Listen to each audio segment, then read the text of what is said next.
Bonjour à tous.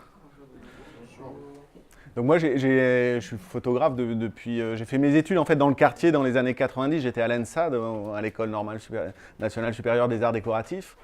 Et donc, comme je revenais dans le quartier pour vous parler de mon travail, je me suis dit que j'allais un peu recommencer au début et vous parler un peu de mes premiers sujets.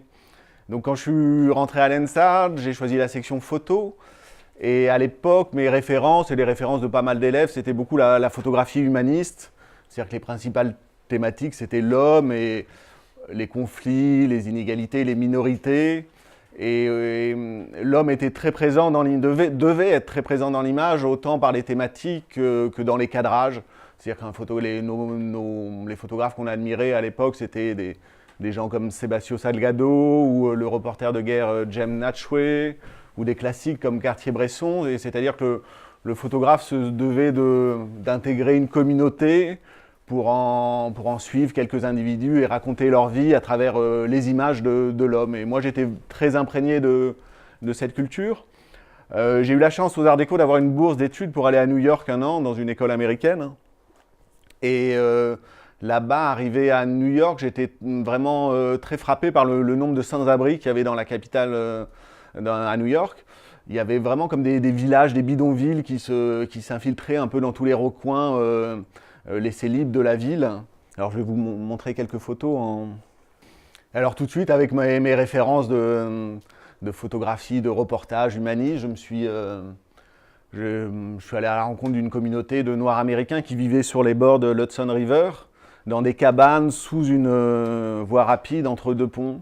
Et j'ai photographié un peu la vie de ces gens-là en les suivant au jour le jour. Mais finalement, dès cette première série, en fait, la ville a quand même, je parle de l'homme, des sans-abri, de leurs difficultés, du froid, mais la ville a eu une grande importance. Je les montre souvent, soit dans leur habitat intime, dans leur petite cabane, leurs objets, mais je montre aussi les ponts suspendus qui encadrent qui souvent structurent un peu l'image.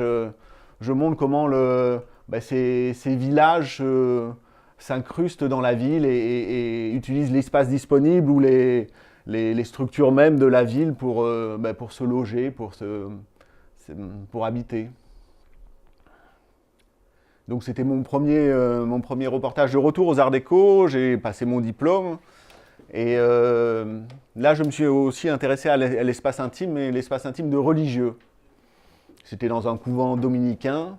Et j'ai photographié, pour ce diplôme, j'ai photographié des moines dominicains. Donc j'ai fait des portraits d'eux en studio, avec un fond noir, en noir et blanc. Et à chaque fois, une image de leur cellule, c'est-à-dire l'endroit où ils travaillent et vivent. C'était dans un couvent, le couvent qui est dans le 13e arrondissement, rue de la Glacière.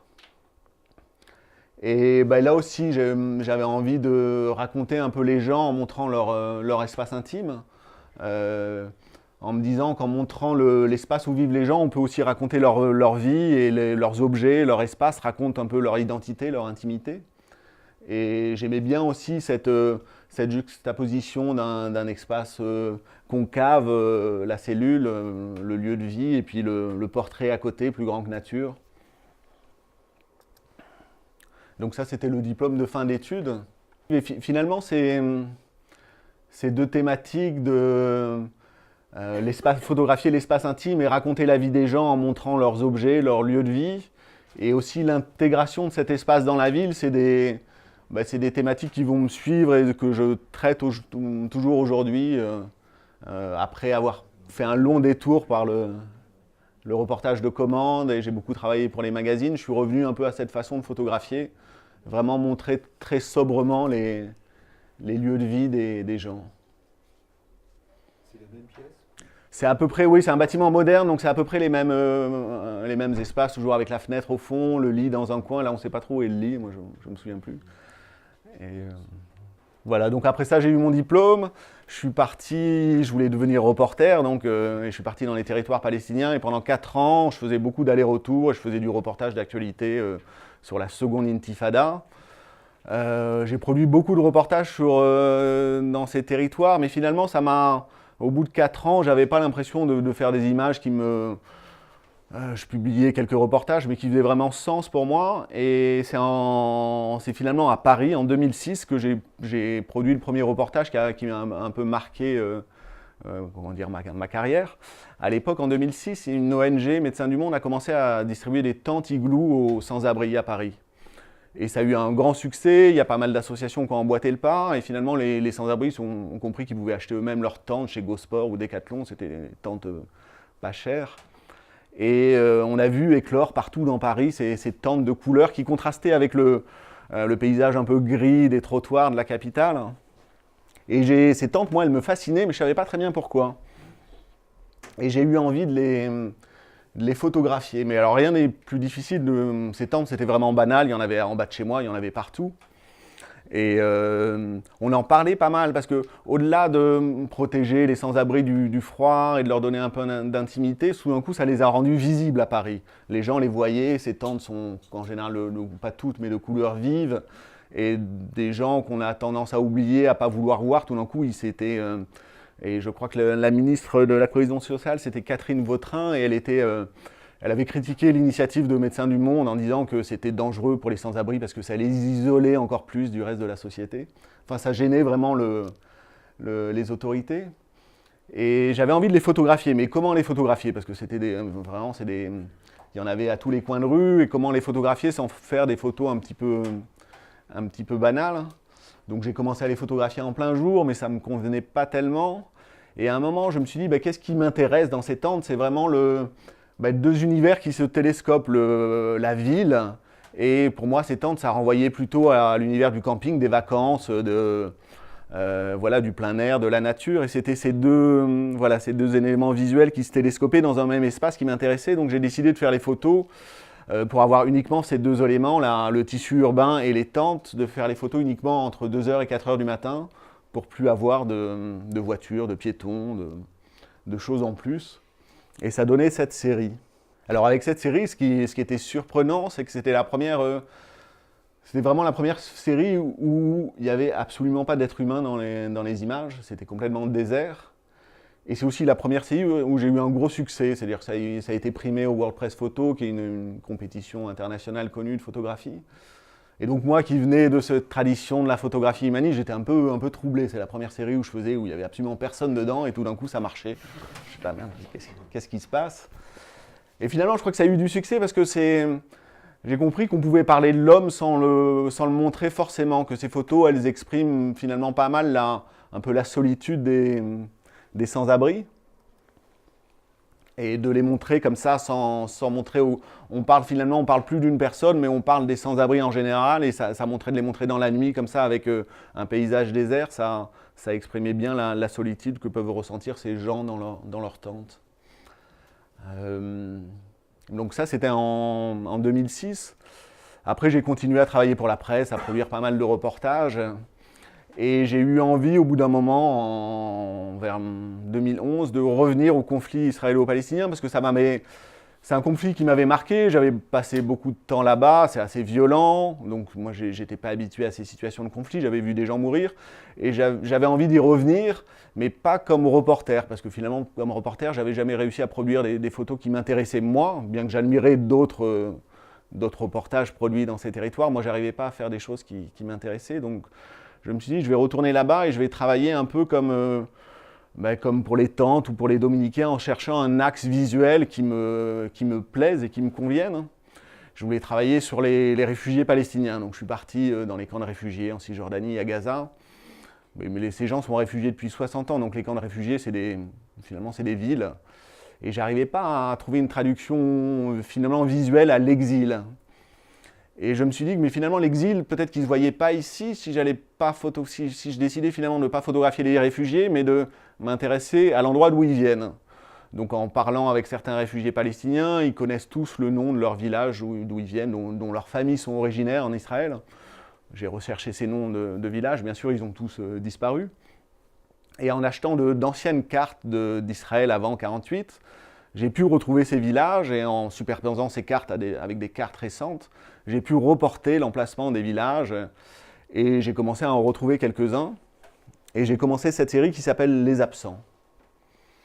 Alors ça s'appelle les absents, donc là je reviens exactement à l'endroit, au point GPS précis des villages qui ont été, d'où viennent les 800 000 réfugiés palestiniens de 1948. Et ça s'appelle les absents parce que juridiquement, ces terrains sont définis juridiquement en Israël comme le bien des absents. Il y a un statut juridique spécial qui fait qu'on ne peut pas tellement en faire grand-chose. Donc c'est des villages fantômes, des villages abandonnés. Là c'est une église orthodoxe.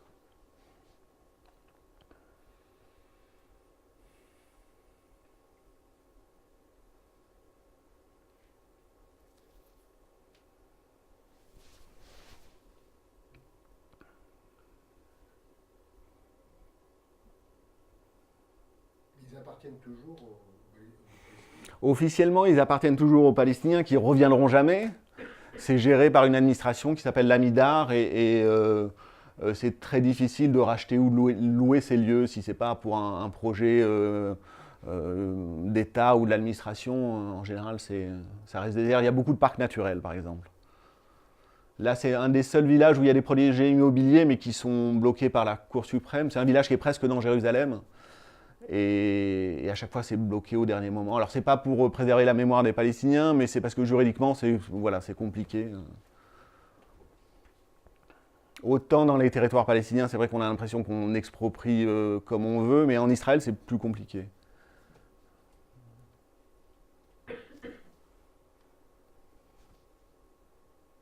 C'est souvent protégé par des barrières qui ont été mises après.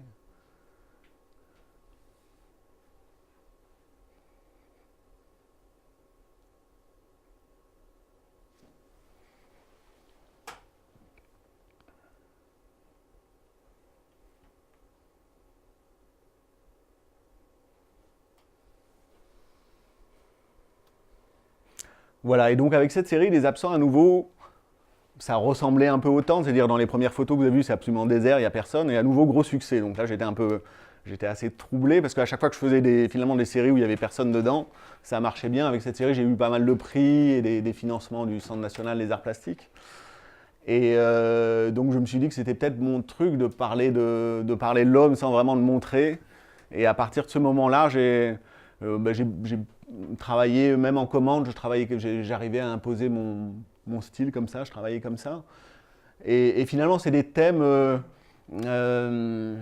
à New York, j'avais travaillé un peu sur les sans-abri, mais aussi sur cette ville anarchique, la ville des sans-toits en carton ou en bois, comment cet espace, cet univers s'articule avec l'univers de la ville planifiée, la ville officielle, la ville dessinée par les urbanistes. Mais j'aimais bien, dans cette première série sur les sans-abri, je sais que ce que j'aimais bien, c'était la confrontation de ces deux univers, l'univers anarchique des sans-abri et celui de la ville construite et bâtie. Avec les tentes aussi, c'était comment ces tentes se logent dans la ville moderne et comment elles prennent leur place.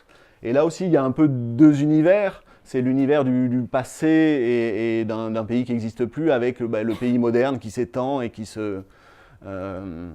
s'articule autour de ces ruines et de ces vestiges. Et en 2015, en France, on parlait beaucoup d'une ville qui se développait, d'une ville un peu anarchique, qui se développait dans le nord de la France, qui s'appelait la jungle de Calais. Et moi, ça me fascinait, parce que la jungle de Calais, j'avais l'impression qu'elle avait été faite pour moi, parce que ça réunissait à la fois les bidonvilles, le développement un peu anarchique de ces villes de bois et de carton, mais aussi toutes les problématiques d'exil, parce qu'elle était habitée par des migrants qui arrivaient là du monde entier. Et ça me fascinait complètement, et donc j'avais très envie d'aller travailler là-bas. Mais pareil, c'était compliqué parce que la jungle de Calais, tous les journalistes du monde faisaient des photos, des films. C'était un peu l'endroit le plus... on en voyait, je pense qu'on voyait des reportages sur la jungle de Calais toutes les semaines à la télé.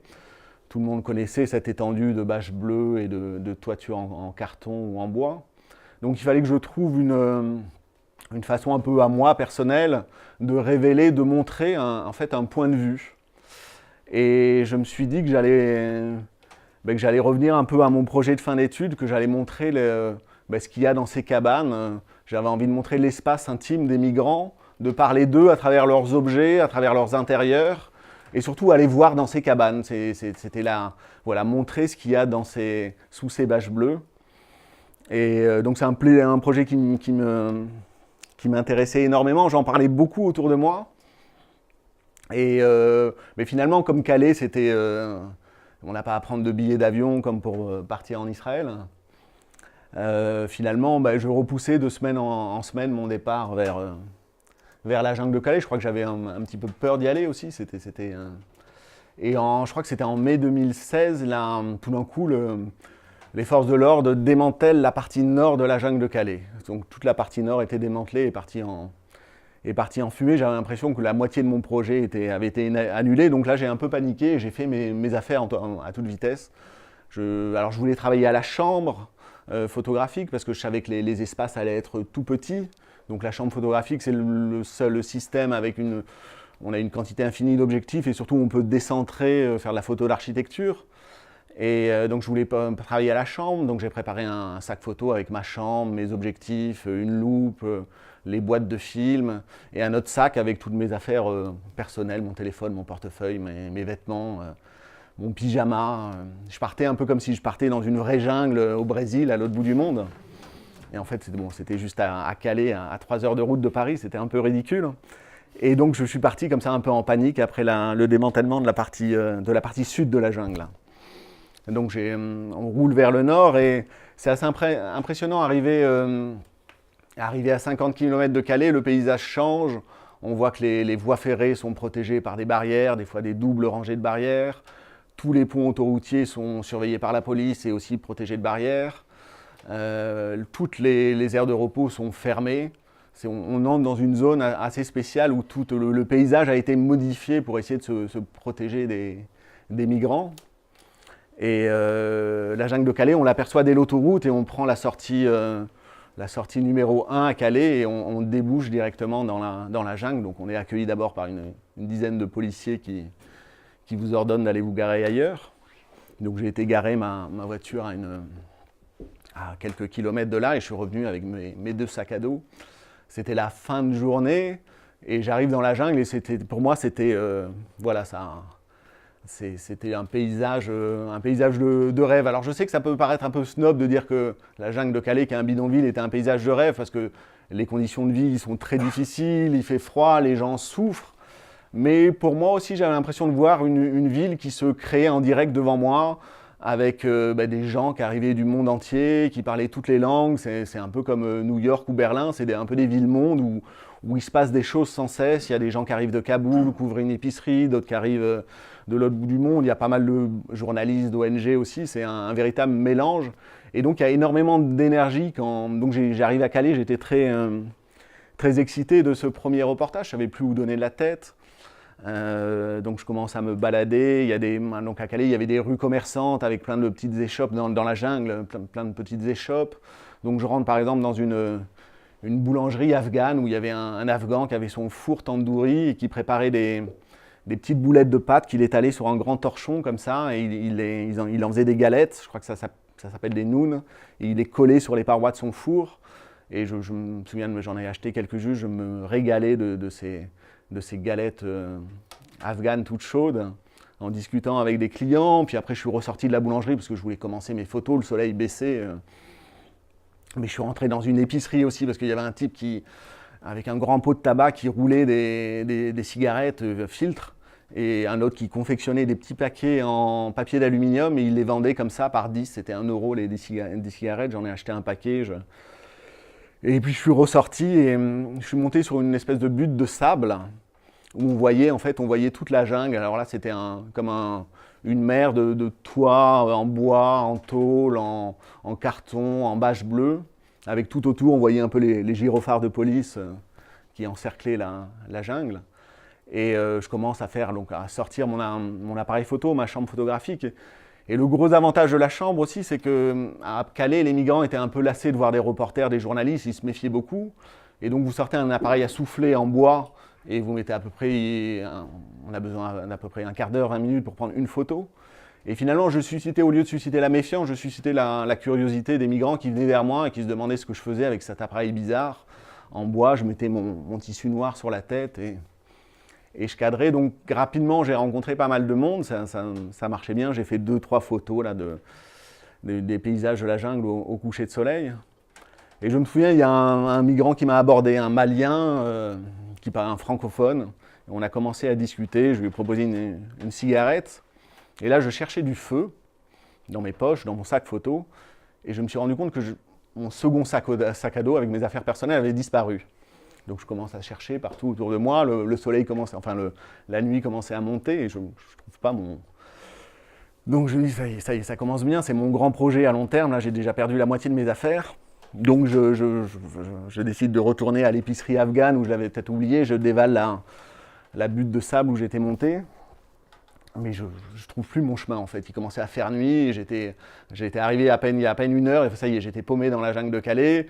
J'avais plus de téléphone, j'avais plus de portefeuille, de carte de crédit, j'avais plus de vêtements, j'avais plus mon pyjama, j'étais au bord des larmes. J'étais prêt à abandonner absolument je voulais rentrer chez moi, mais j'avais même plus mes clés de voiture, donc c'était parfait. Et donc Mamadou, ce Malien, me propose de m'aider à retrouver la boulangerie afghane. On y retourne. Le patron afghan se souvenait de moi. Il me dit « Ah non, mais tu sais, c'est sûrement un coup des Kurdes. Là, les Afghans, ici, ils volent pas. » Donc, on part à l'épicerie, qui était une épicerie kurde.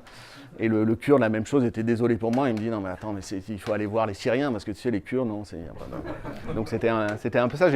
Moi, là, j'en rigole, mais j'étais vraiment désespéré. Je me suis dit, ça, c'est... Et j'ai rencontré un groupe de Somaliens, non, de Soudanais qui m'ont vu presque en pleurs et qui m'ont dit « Non mais attends Bruno, ne panique pas.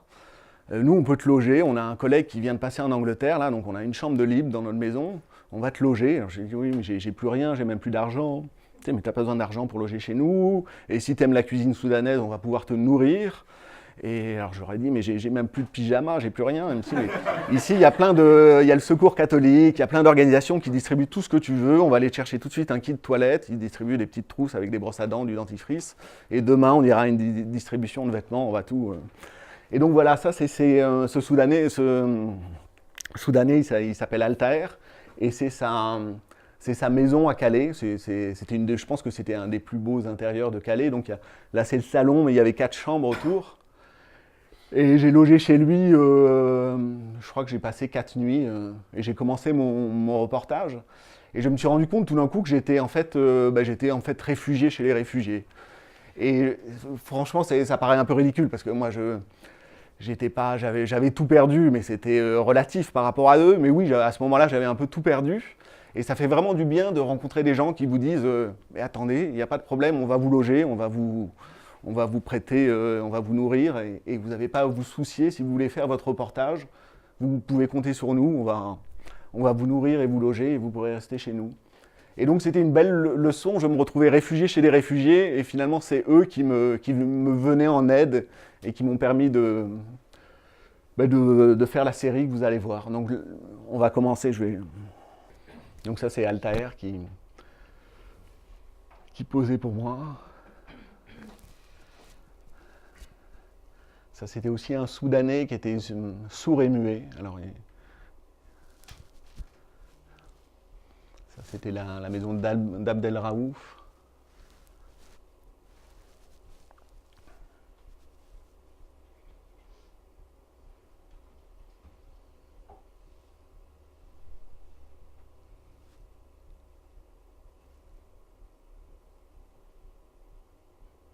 Ça, c'était un restaurant d'un Pakistanais dans la jungle de Calais.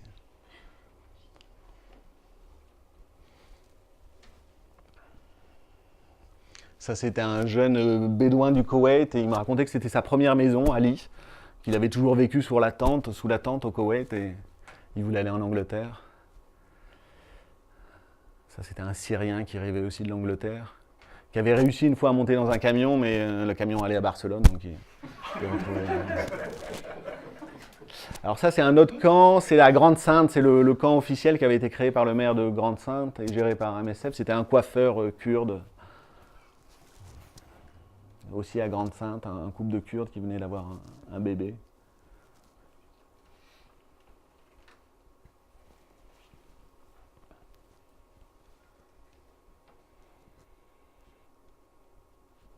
Ça, c'était en Grèce, à Katsikas, en Grèce continentale. Une Afghane avec son fils. Ça, c'est la tante d'une famille syrienne, d'une mère qui a fait toute la route avec ses 4 enfants pour rejoindre son mari qui était en Allemagne. C'est à Katsikas aussi la tante d'une famille yézédi d'Irak. Et ils s'étaient trouvés séparés de leur fils qui était arrivé avant en Allemagne. Et ils ont été séparés 2 ans de leur fils de 6 ans. Donc là, c'est en Allemagne, dans un centre pour réfugiés. Ça, j'avais pas eu le droit de rentrer dans le hotspot de Samos. Et donc, ce garçon syrien m'avait dessiné, je lui avais montré le projet, il m'avait dessiné sa tente. Et là, on est à Vintimille, c'est les conteneurs du camp de la Croix-Rouge.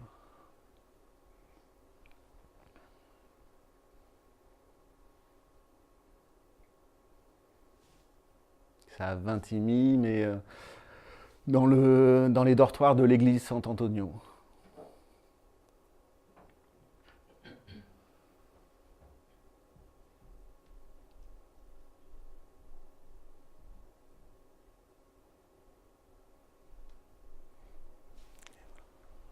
Et ça, c'est le hotspot de Samos. Donc ce projet, moi j'ai commencé à Calais, à Grande-Sainte, et après j'ai pu le développer dans toute l'Europe grâce à une ONG, Médecins sans frontières, qui m'a fourni des traducteurs dans toutes les langues qu'on parle dans les camps pour faire des entretiens avec tous les gens dont je photographiais les intérieurs. Et donc j'ai été à Vintimille, j'étais sur l'Aquarius, ce bateau qui va chercher les migrants au large de la Libye, en Allemagne, à Paris, à Calais, Grande-Sainte. Et maintenant je continue à Paris avec des migrants qui ont achevé leur parcours migratoire et qui soit louent des appartements comme tout le monde, ou soit qui sont hébergés par des Parisiens, l'hébergement citoyen. Donc je continue ces diptyques en photographiant toujours les intérieurs et les migrants et leurs hébergeurs quand ils sont hébergés. Et j'ai aussi un projet de livre avec Flammarion. Et je suis en recherche active de partenaires aussi pour ce livre. Voilà, il y a MSF qui sera un Médecins sans frontières qui sera partenaire du livre, mais il nous manque de l'argent pour le publier. Donc si vous entendez parler d'entreprises ou de particuliers qui veulent devenir partenaires de ce livre, il y aura à peu près une 40aine de diptyques dans le livre qui vont décrire à peu près toute la route des migrants en Europe, de l'Aquarius, donc dans la mer Méditerranée, en passant par la Grèce, l'Italie et Paris. Voilà.